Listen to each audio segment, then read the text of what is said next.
commence? C'est bon. Ce shiur et aussi l'irfouat mimoun ben frecha.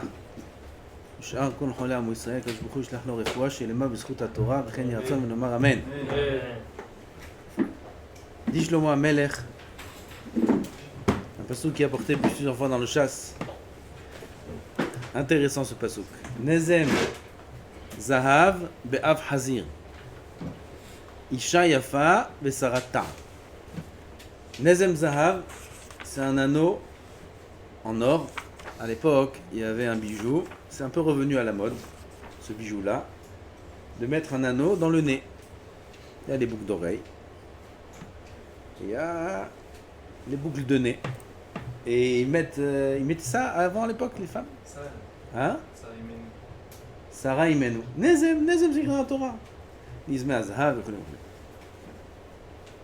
Top, tout ça c'est joli quand c'est sur un nez humain. Mais quand c'est sur le nez d'un hazir, un halouf, alors ça c'est pas très joli. Tu prends un porc, un cochon, on lui met comme ça un beau anneau en or sur le nez. Oh, quelle classe. Il est dans la boue comme ça, il mange. Maman, je vous ai. Nezem zahav be'av hazir. C'est comparé à quoi? Isha yafa, une belle femme, vesarat ta'am, qui manque de goût. De quel goût on parle? De quelle belle femme on parle? Il dit Rabbeinu Yona, merveilleux ce qu'il écrit ici. Odi'anu hamikra hazeh ki ka'asher ha'adaim tefela lagufim. De la même façon que les adaim c'est les bijoux, ils sont tafel au corps, sont tafel secondaire. Tafel c'est plus que secondaire, c'est annuler l'importance d'un bijou par rapport à l'importance du corps humain. C'est même pas comparable. Quelqu'un il met une bague, qui est le plus important? Lui ou la bague? Bien sûr que c'est lui qui est plus important que la bague. La bague elle est juste pour peut-être essayer de faire joli, ça marche pas toujours, ça dépend de la bague. Ils ont leur... bon bref. Et des hommes je parle. Donc, qu'est-ce qui est primordial? C'est le corps, l'homme. Secondaire, le bijou. De la même façon, regardez ce qu'il dit. Ken agof tafel la nefesh hachama. De la même manière que le bijou est tafel par rapport au corps. La valeur du bijou ne commence même pas à être comparée à la valeur de l'homme, du corps humain. Pareil, la comparaison du corps par rapport à la neshama. Le corps par rapport à la neshama, c'est rien. C'est juste un bijou. C'est juste pour un peu essayer de rendre jolie la neshama. Mais la neshama, c'est énorme. La neshama de chaque juif. וכאשר לא יתייפה הגוף המשוקץ בעדיים, כן לא תתייפה נעדרת השכל ביופי הגוף. C'est des paroles. Je vais essayer de les dire en français. De la même façon que ne sera pas embelli le corps qui est sali par des bijoux, un corps sale, comme le cochon. Le cochon, tu lui mets un bijou, il devient un joli cochon? Non. Vadaï que non. Un cochon, ça reste un cochon, tu peux lui mettre un bijou, ce que tu veux. De la même façon que le corps qui est meshukatz, qui est mauvais par les mauvaises midot qu'on va voir, c'est ça le ikar, il ne sera jamais embelli par un bijou. Kach lo tityape ne'ederet hasechel beyofi aguf. Pareil, la neshama ne sera pas embellie.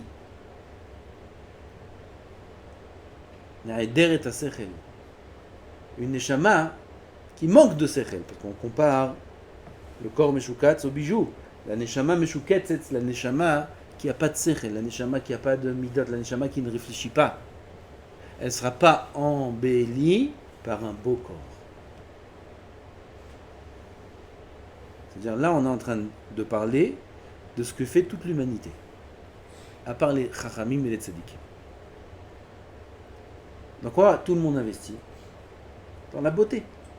La beauté du corps, c'est pas forcément la beauté physique. C'est la beauté extérieure, c'est les belles choses, c'est les beaux mariages, et c'est les belles maisons, et les beaux vêtements, et les marques, et les belles... Tout ce qui est beau. Pourquoi un homme cherche à s'embellir? Parce qu'il cherche à se valoriser. Mais de la même façon qu'on ne pourra jamais valoriser, embellir un cochon avec un anneau, même s'il est en or, même s'il est en diamant, on ne pourra jamais embellir et valoriser la neshama, qui n'est pas assez importante par le corps. Parce que même si le corps, c'est un bijou par rapport à la neshama, c'est une décoration, c'est un embellissement de la neshama, le corps. De la même façon que l'anneau, c'est un bijou pour l'homme. Mais si c'est habillé, ce bijou-là, il habille une neshama qui est meshukat, c'est-à-dire une neshama qui n'a pas de sechel, comme ça il dit le Rav, une neshama ne'eder et sechel. Un homme qui ne vit pas pour la réflexion, qui ne vit pas pour la compréhension de son but dans ce monde, qui ne donne pas un sens réel à sa vie. Pourquoi il existe? Pourquoi il vit? Alors s'il pense qu'il vit que pour manger et faire de l'argent et avoir du plaisir, il est comparé au hazir. Il va faire des belles choses, il va embellir sa vie par des moyens ou des autres, il embellit un hazir. Il met nezem, za'av, be'af hazir. C'est énorme. Ça sert à rien de chercher les belles choses. Si jamais le ikar, qui est la neshama, c'est pas beau. Parce qu'on va habiller et embellir qui? Quoi? Un homme qui n'a pas de sens à sa vie. Un homme qui, sa vie, c'est que des valeurs qui sont éphémères, provisoires. Il va quitter ce monde un jour ou un autre pour aller devant Hashem Yitbarach et commencer sa vie éternelle et donner din heshbon. Et tout ce qu'il a investi dans ce monde, c'est d'avoir un joli anneau, Be'av Hazir. Quel sens? Quel sens a tout son investissement? Quel sens a toute sa vie? Combien sont belles ces paroles du Rav. Et combien on peut se perdre dans ce monde en investissant dans des valeurs et des choses qu'on croit qu'elles sont les belles valeurs, les vraies valeurs, alors que ça n'a aucune valeur. Ça peut en avoir une si jamais ça habille quelque chose de valeur. Si jamais on ne met pas un anneau dans le nez d'un hazir. On met l'anneau chez un homme. Un homme, bien. Alors cet anneau-là, il a une valeur. Un boucle d'oreille, un bijou. Ça valorise la personne. Mais ça ne pourra jamais valoriser un hazir. Pareil, toutes les beautés qu'un homme pourra porter à son corps. Quand on dit beauté du corps, c'est tous les inanimes qui sont matériels. Ça ne pourra jamais donner de valeur à la neshama si la neshama elle-même, elle n'a pas compris sa valeur. Il y a des gens, ce qu'ils font tous. Je parlais de ça avec les élèves tout à l'heure en chio. Il y a tellement de problèmes dans la vie de chacun. C'est normal qu'il y ait des problèmes. Oui, on n'est pas là on n'est pas au Gan Eden. C'est normal qu'il y ait des problèmes. Il y a chez tout le monde des problèmes, il y a chez tout le monde des soucis, il y a chez tout le monde des épreuves, des choses à surmonter, si c'est la famille, si c'est la santé, si c'est... On est dans ce monde pour surmonter les épreuves, et uniquement pour ça, comme dit le Mesilat Yesharim. L'homme a été mis dans ce monde juste pour surmonter les épreuves. Alors, il y a des gens, ils ont des épreuves dans leur vie. Ils ont des soucis, ils ont des problèmes. Tu les vois, quand ils arrivent au mariage, quand ils arrivent dans des fêtes, et tu vois comment tout est beau, et comment ils sont mignons, et comment ils sont bien, ils sont souriants, et ils sont au bar comme ça, avec leur verre, avec le doigt en l'air, comme ça. Ils sont là, et... Tu m'as parlé il y a 1 heure. Tu m'as dit comment le matzav est catastrophique avec ton mari. Et tu viens, je vais les sourire, ils veulent divorcer. Mais c'est quoi cette comédie? Zenezem za'av be'af hazir. Les gens investissent dans ce qui est vu, ce qui est extérieur, ce qui est tape à l'œil. alors que tout l'intérieur est abîmé. Ça n'a aucun sens. Ce qu'il dit ici le Rav. ואמר אישה יפה מפני שיבחנו בני אדם היופי מן הנשים. על כן הודיע כי אישה שרת טעם לא תתייפה ביופי המראה והתואר, כאשר לא יתייפה גוף החזיר בנסם הזהב. Pourquoi il a parlé de l'exemple de la femme? אישה יפה ושרת טעם, une femme. Pourquoi il a parlé de la femme? Il dit parce que quand on parle de beauté dans ce monde, on parle de beauté de femme. Oui, elle est belle. Ou non. Quand on parle de niveau de beauté, en général, ça fait allusion directement aux femmes. Et de la même manière qu'une femme qui est sarat ta'am, une femme qui est mauvaise, qui est dure, elle peut être belle, demande à son mari. T'as des couples, le mari, il se plaint, la femme lui fait la misère, elle est coléreuse, elle crie, elle maudit ses parents, etc. toute la journée. Tu lui dis, mais je comprends pas, mais pourtant elle est belle. Qu'est-ce qu'elle est belle? Elle est la beauté, sa beauté de sa mère. Tout ce qui part. Est-ce que sa beauté a un sens à ses yeux? Pouk, Hazé, Maya Amadaba. Regarde, va demander, regarde dans les couples où il y a des problèmes. Si la beauté de la femme a un poids sur la balance, un poids, je ne dis pas si elle a beaucoup de poids, si elle a bien un poids, tu verras qu'elle n'a aucun poids, parfois même négatif. La beauté, tu la mets du côté négatif, parce qu'avec sa beauté, en plus, elle le rend jaloux, et en plus, ouh là là là là. Ouh là là. Alors, il y a un sens à la beauté d'une femme qui est mauvaise? Aucun sens.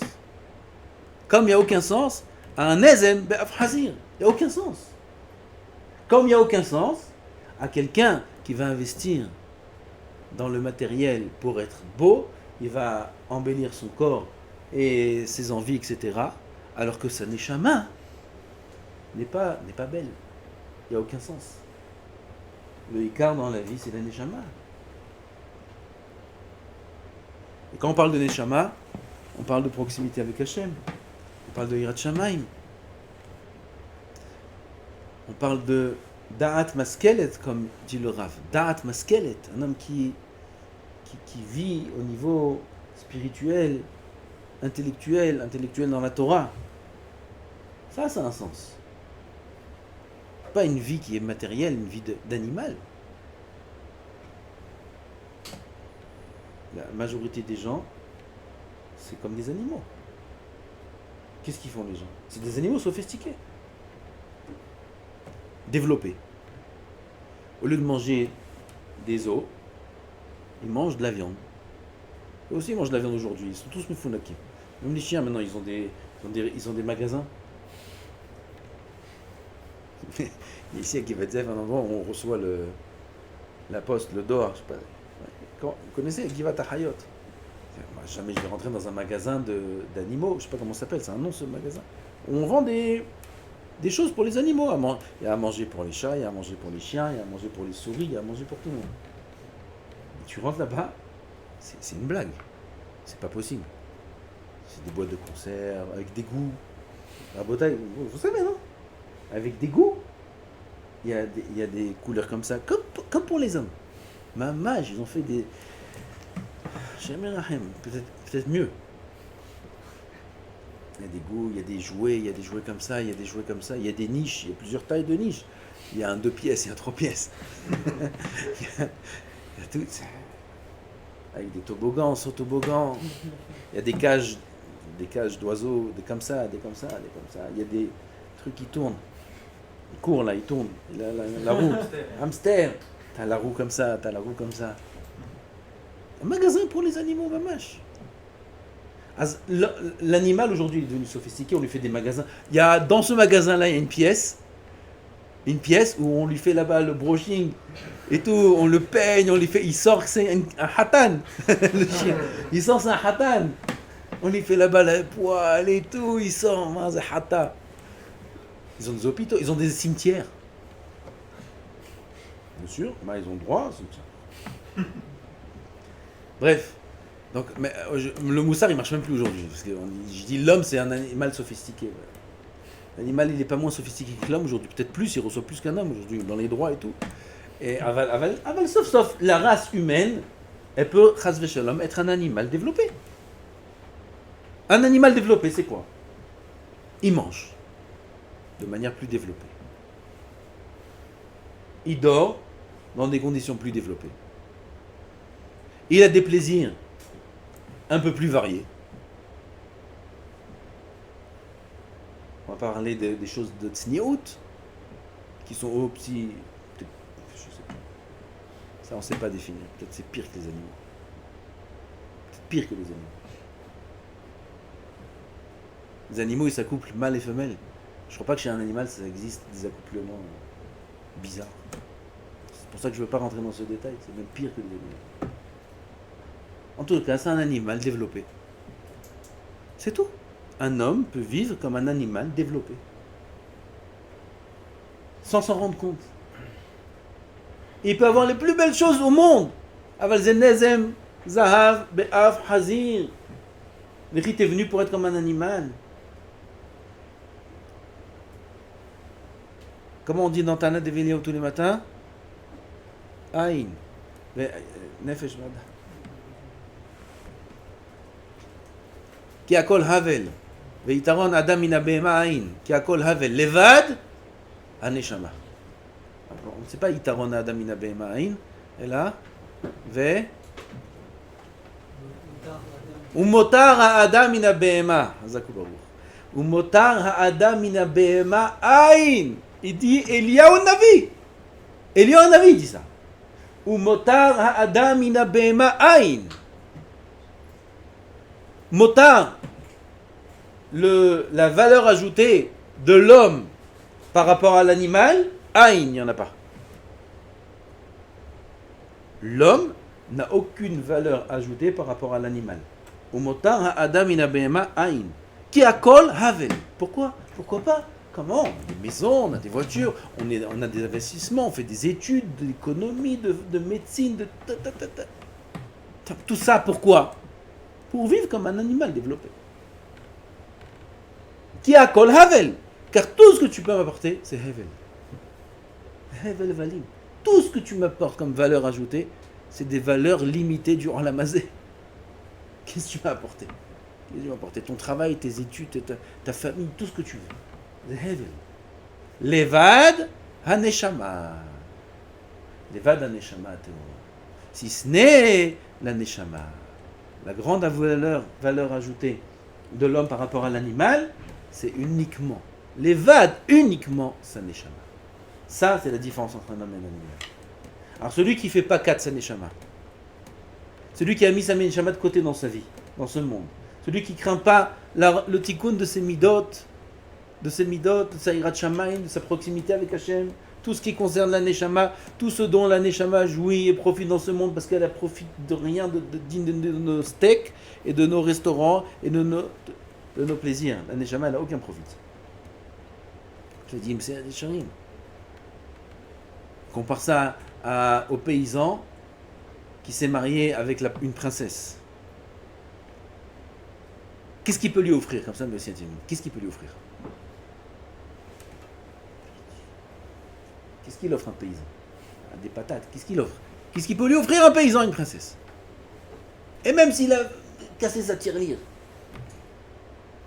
son petit hazir, et il a sorti de là-bas toute cette économie qu'il a économisée depuis le jour où il est né, jusqu'à la fin de ses jours, il lui a acheté un beau bijou, c'est une princesse. Tu sais les trésors qu'il y a dans le coffre de son père. Qu'est-ce que tu peux lui amener? Rien. On ne peut rien amener à la princesse de la part d'un paysan qui puisse même pas commencer à l'émerveiller. Dit le Messilat Yesharim, c'est pareil. La neshama par rapport au profit du corps. Elle se trouve dans le corps. Qu'est-ce que le corps il peut apporter à la neshama? Rien. Tu manges, tu dors, tu as des plaisirs, tu vas là, tu vas en Tioul, en vacances, dans une île, avec tout, incroyable, il y avait ça, il y avait des bateaux, il y avait... Tov, qu'est-ce qu'elle a pris la neshama? Qu'est-ce que tu peux lui apporter à la neshama? Clou. Umotar adam in abema ain, qui a kol havel, tout est hevel. Levad neshama. lui apporte une chokhmah, une notion, une nouvelle vision des choses, une proximité avec Hachem, une tfila, un chidouche. C'est de ça qu'elle se nourrit, parce que c'est la neshama et la Torah, c'est la même chose. La neshama, c'est la Torah.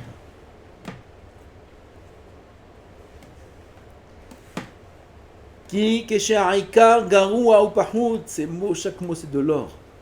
Lorsque le principal est mauvais, comme la neshama, c'est le principal, et garua ou pahut, ou comme le chazir, il est mauvais, loït ale batefela, on ne peut pas l'améliorer par le secondaire. Quand le primaire est abîmé, le secondaire ne peut pas l'améliorer, ne peut pas l'embellir. Il faut d'abord que le primaire, le Ika, la Neshama, elle soit belle, et là, quelque chose de secondaire, ça peut encore l'embellir plus.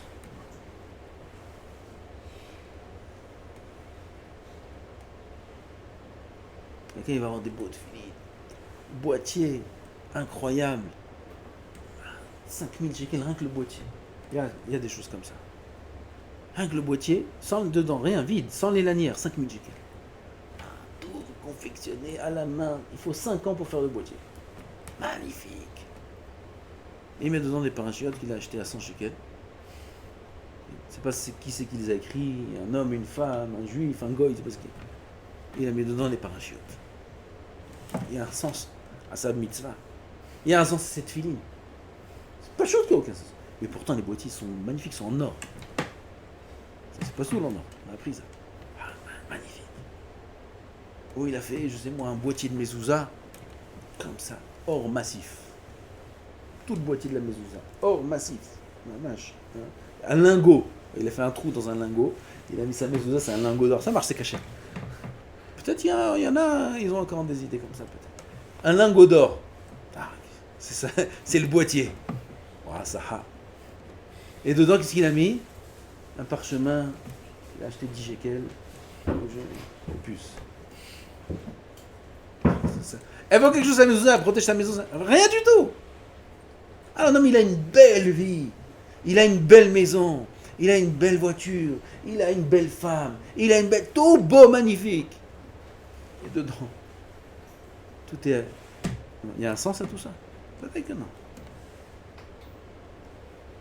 ודוד המלך, עליו השלום, אמר דוד המלך, המשביע בטוב עדיך. והוא הגוף שנחשב עדי נפש, כי הוא תפלה נפש בעדי שהוא תפלה הגוף. והשנית, כי הנפש תעשה פעולותיה על ידי דברים וכו' וכו' וכו'. בקיצור, l'heure est arrivée. Ce qu'il faut retenir à Botaï, c'est que le Ikarim, c'est la beauté de la Neshama. Il faut qu'on l'entretienne, il faut qu'on l'embellisse, il faut qu'on se préoccupe du côté spirituel, comme vous faites. C'est ce que vous avez fait en choisissant de venir à la Yeshiva. Ce que vous avez fait en choisissant d'être Avrechim. C'est ce que vous avez fait, ce que vous faites. Il faut le faire encore plus les Shem Shammai. Encore plus les Shem Shammai. Comme ça, on a une belle Neshama. Comme ça, il y a un sens à tout ce qu'on va faire dans la vie. Tout ce qu'on va manger prend un sens. Vous vous rendez compte? Comme ça, c'est écrit dans le Shulchan Aruch, dans le Mishnah Berurah, que tout ce qu'on mange prend un sens si on mange dans le vrai but. Pour avoir de la force, pour vivre, pour étudier la Torah, pour servir Hachem. Tout ce dont on va se vêtir, ça a un sens. Je dis bien. Tout ce qu'on va acheter comme bien prend un sens. Ça, c'est le secondaire. Le secondaire, il prend un sens quand le Ikar, il a un sens. Quand j'ai compris pourquoi je vis, alors là, tout ce que je vais faire prend un sens. Parce que tout ce que je vais faire, ça va être dans le but du principal, qui est l'Olam Haba, qui est la Dvekut avec Hachem, qui est l'accomplissement des mitzvot, qui est le travail sur soi-même. Mais même si on tombe et on se relève, ça c'est un travail encore plus nifla. Shem Zaken Baruch Adonai l'Olam. Amen ve Amen.